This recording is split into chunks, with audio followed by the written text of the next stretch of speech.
The next negative trait of the soul is having ingratitude for the divine choices and guidance of Allah, the Exalted.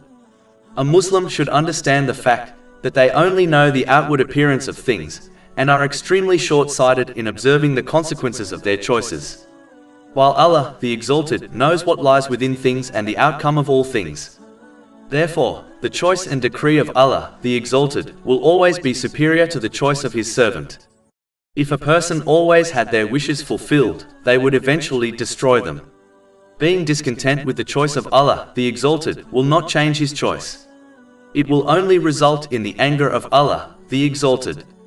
So it is best to accept the choice of Allah, the Exalted, as it always leads to good, even if a person does not see the wisdom behind the decree.